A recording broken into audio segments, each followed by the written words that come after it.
Hello, કોણ? અરે વાહ, એક જ રાતમાં ભૂલી ગઈ કે શું? અરે ફિયા તું સોરી ઊંઘમાં ખબર ના પડી. બોલ સવારમાં કેમ યાદ કરી?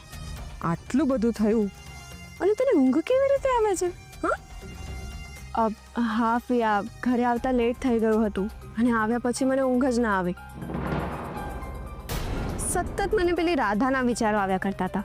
બિચારીનું શું થશે? એને શું થવાનું હતું? જે થવાનું છે એના મા બાપ અને ક્રિશનું થવાનું છે. અને આ બહુ સારું થયું, એક જ તીરમાં બે નિશાન તાક્યા. Yes Fia, you are right. પણ મને એવું થાય છે કે આપણને આવું કરતા કોઈએ જોયા તો નહીં હોય ને? કેવી રીતે જોયા હોય?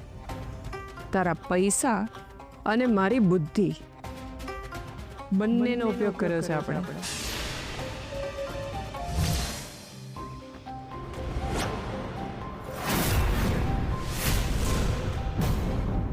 Excuse me, who are you? અને તમે મારી પરમિશન વગર મારા કેબિનમાં કઈ રીતે આવ્યા? હે, અવાજ નીચો રાખીને વાત કર અને અમે જે કહીએ છીએ ને તે સાંભળ પહેલા. પછી નક્કી કર કે તારે શું કરવાનું છે. હવે મારી વાત સાંભળો.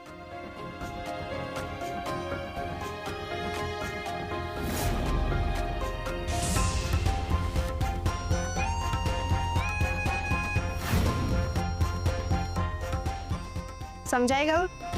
એ હું આ નહીં કરું. આ એથિકલી રોંગ છે. હું મરી જઈશ પણ મારા પ્રોફેશન સાથે ગદ્દારી નહીં કરું. હે યુ,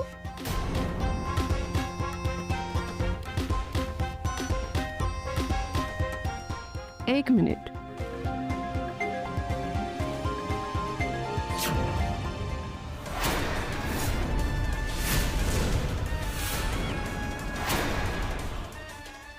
હા તો મારો છોકરો છે. તમે લોકો આને કઈ રીતે ઓળખો છો?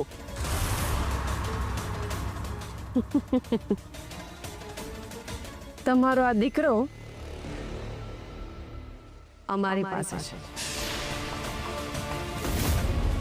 જો તમે અમારું કામ ના કર્યું ને તો તમારા દીકરાનું કામ તમામ થઈ જશે. પ્લીઝ પ્લીઝ તમે એની સાથે એવું કાંઈ ના કરતા. પ્લીઝ, હું તમને હાથ જોડું છું. એ મારો એકનો એક દીકરો છે. પ્લીઝ.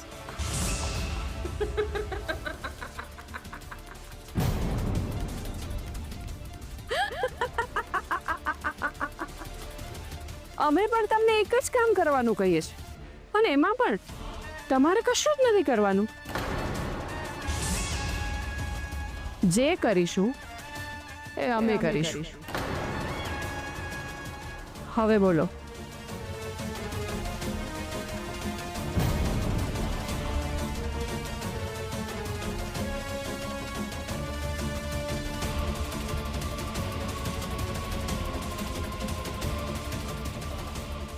Yes sir.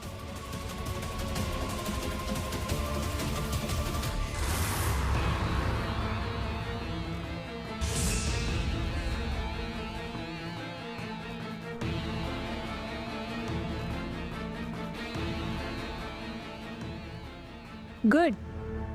જુઓ, હવે છે ને મેં તમારું જે કામ હતું એ મેં કરી આપ્યું છે. તો પ્લીઝ પ્લીઝ હવે મારા છોકરાને છોડી દો. પ્લીઝ પ્લીઝ રિક્વેસ્ટ કરું છું તમને લોકોને. પ્લીઝ. તમારો દીકરો છૂટી જશે. છૂટી જશે. અમારું જેવું કામ પતી જશે ને, તમારો દીકરો સહી સલામત ઘરે પહોંચી જશે.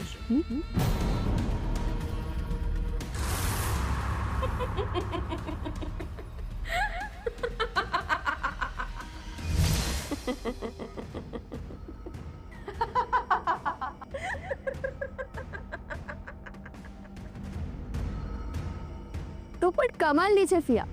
મને તો એ નથી સમજાતું તારી પાસે ડોક્ટરના દીકરાનો ફોટો આવ્યો ક્યાંથી? મિલી છે ને, મારા સંકટ સમયની સાંકળ. ઓ, બાય ધ વે તારા મોટા ભાઈ અને ભાભી છે ક્યાં? એ બંને ચા નાસ્તો ને ફ્રૂટ લઈને હોસ્પિટલમાં ગયા છે એમની વાલી દીકરીને આપવા માટે.